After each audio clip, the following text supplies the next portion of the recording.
देहरादून पर्यटन एवं अतिथि सम्मेलन 2022 का आयोजन हुआ है। कार्यक्रम में मुख्यमंत्री पुष्कर सिंह धामी ने शिरकत की है। देहरादून से एक अहम खबर, पर्यटन विभाग की तरफ से इस कार्यक्रम का आयोजन किया गया है और इस कार्यक्रम में मुख्यमंत्री पुष्कर सिंह धामी ने शिरकत की है।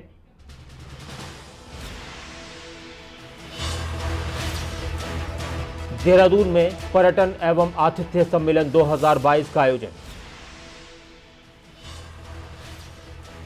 और इस दौरान इस मौके पर क्या कुछ कहा मुख्यमंत्री पुष्कर सिंह धामी ने, वो भी सुनते हैं। सबको सादर नमस्कार करता हूं, सबका अभिनंदन करता हूं। सर्वप्रथम मैं इस सफल आयोजन के लिए आप सभी को बधाई देता हूं और आशा करता हूं कि भविष्य में भी पर्यटन क्षेत्र में उपलब्ध अपार संभावनाओं को विस्तार देने के लिए इस प्रकार के आयोजन लगातार होते रहेंगे और इस प्रकार के आयोजनों से निश्चित रूप से जो इस प्रकार के आयोजन होते हैं उसमें से कुछ न कुछ मंथन निकलता है।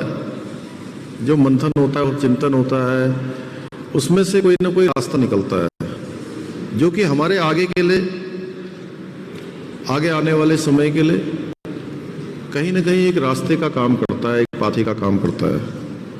हमारे राज्य के लिए पर्यटन उद्योग एक रीढ़ की हड्डी के समान है। अभी हमारी चारधाम यात्रा चलती है, उसके कारण से पूरे साल भर का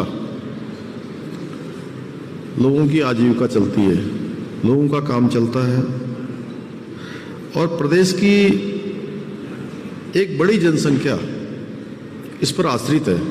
क्योंकि हम लोगों ने देखा पिछली वर्ष जब चारधाम यात्रा नहीं चल पा रही थी तो किस प्रकार का माहौल था। जहां भी हम जाते थे, आदरणीय महाराज जी और हम लोग, तो लगातार लोग हमसे कहते थे कि चारधाम यात्रा खुलवाइए। हम उसके लिए हाई कोर्ट गए, पहले हाई कोर्ट के बाद हम सुप्रीम कोर्ट गए, हाई कोर्ट से रिलीफ नहीं मिला, सुप्रीम कोर्ट गए। सुप्रीम कोर्ट में भी लंबे समय तक सुनवाई नहीं हो पाई। उसके बाद व्यक्तिगत रूप से, अन्य माध्यमों से बहुत प्रयास किया और बहुत प्रयास करने के बाद जब वहाँ सुनवाई नहीं हुई सुप्रीम कोर्ट में, तो हम लोगों ने प्रयास किया।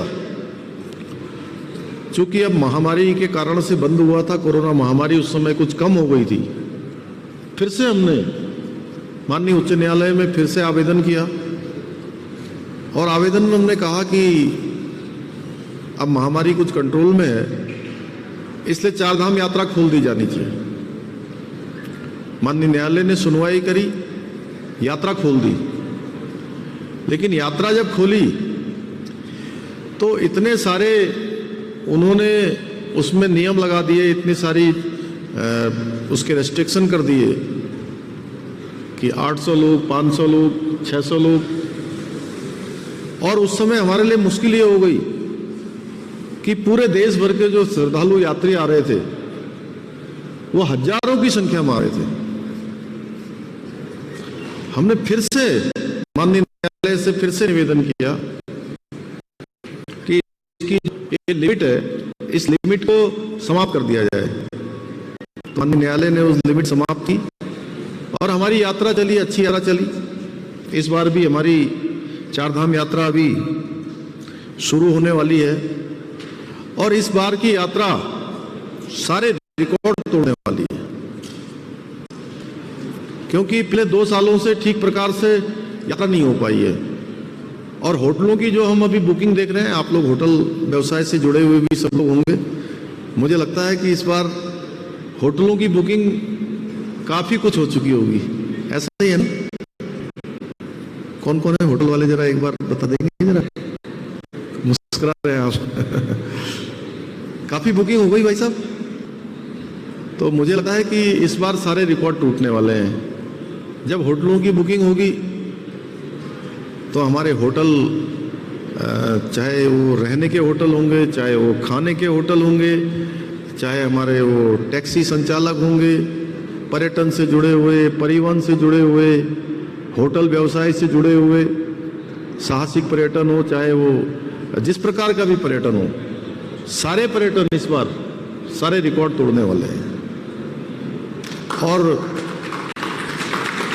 हम सभी लोगों को इसके लिए अभी से तैयार होना पड़ेगा। ये हमारे लिए एक बार के, चूंकि महामारी के बाद की ये पहली यात्रा है 2 साल के बाद, जो पूरे फुल स्विंग में होगी इस बार। ये हमारे लिए एक चुनौती भी है